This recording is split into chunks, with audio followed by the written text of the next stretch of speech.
राधे राधे, जय श्री कृष्णा। ईश्वर की कृपा सब पर बनी रहे। शिक्षा एक ऐसा शस्त्र है जिसको कोई छीन नहीं सकता, जिसको कोई चुरा नहीं सकता।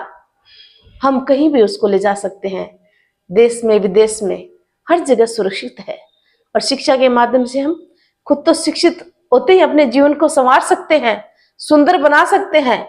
हम समाज को भी जागरूक बना सकते हैं, अपने परिवार को एक सुंदर रूप दे सकते हैं।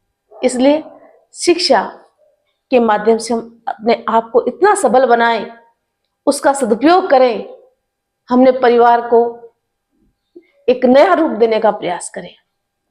तो ऐसी ही एक सुंदर सी कहानी आपके बीच लेके आई हूं।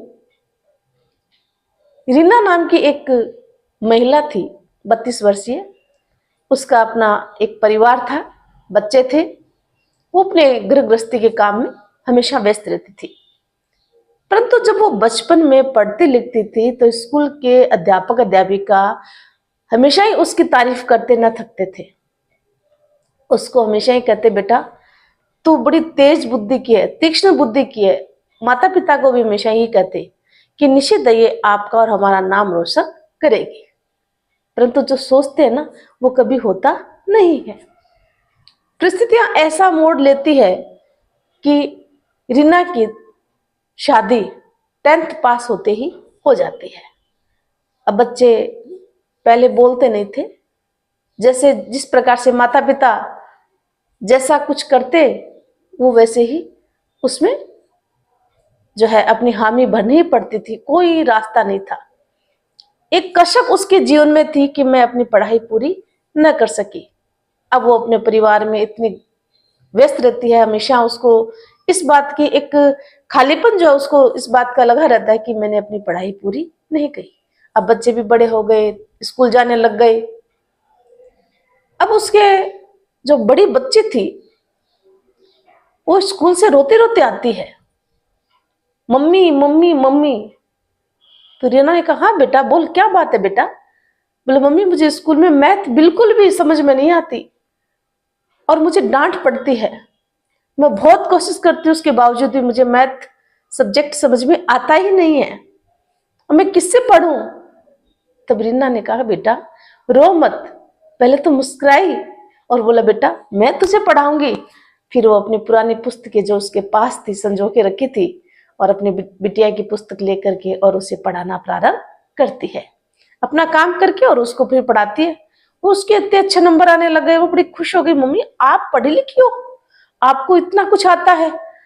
तो आस पड़ोस के बच्चे भी उसको देख करके, उनके पेरेंट्स भी उसके पास पढ़ने बैठ जाते हैं। और ऐसा एक मतलब पढ़ाई का एक होरा बन गया कि आस पड़ोस के सभी बच्चे उसके पास पढ़ने लग गए। एक आमदनी भी होने लग गई और उसका ज्ञान भी बढ़ने लग गया।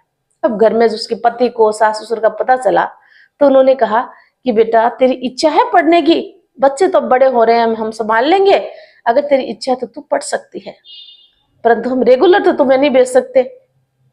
ओपन शिक्षा का पता करा तो ओपन शिक्षा जो है उसको दिलाई, 12वीं क्लास कराई, बीए कराई, और फिर आगे जो ट्रेनिंग वगैरह होती है वो करने के बाद वो एक गवर्नमेंट सर्विस में अध्यापिका जो है पद पर उसे नौकरी मिल गई।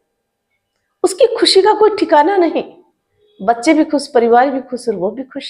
उसकी जो कशक थी आज वो पूरी हो गई। वो इतनी रोई, इतनी रोई, खुशी के आंसू उसके बह रहे थे कि आज मेरा सपना मेरी बच्ची की वजह से पूरा हुआ है। बच्ची नहीं रोती उस दिन कि मुझे मैथ नहीं आती और मैं नहीं पढ़ाती, तो किसको पता ही नहीं चलता।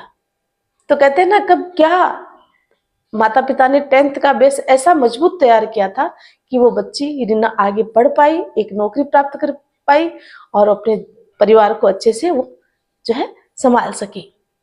तो छोटी सी कहानी, हर एक वो महिला जो अपनी शिक्षा पूरी नहीं कर पाती किसी कारण से, वो हर महिला, वो हर लड़की जो किसी न किसी कारण से शिक्षा से वंचित है, उनके लिए एक संदेश है कि वो अपनी पढ़ाई की जो कसक है अगर किसी कारण से रह गई है तो आप शादी के बाद भी उसको पूरा कर सकते हो। एक माहौल, एक होरा तैयार करिएगा, अपने लगन को, अपनी चेष्टा को ऐसा बनाओ कि आपके परिवार वाले भी उसका सहयोग दें। निश्चित वो सहयोग देंगे आपका। ऐसा नहीं कि सहयोग नहीं देंगे, परंतु आपको थोड़ा त्याग करना पड़ेगा, अपनी नींद का, अपने वर्क को समय से करना पड़ेगा और अपनी नींद त्याग करके कुछ समय पढ़ाई के लिए भी आपको निकालना पड़ेगा, तभी आप अपने सपने को साकार कर पाओगी। रीना इतनी खुश थी कि परिवार के सब सदस्य, उसके मायके वाले भी सब बड़े खुश हो गए, मेरे बच्चे आज इस उम्र में भी पढ़ करके।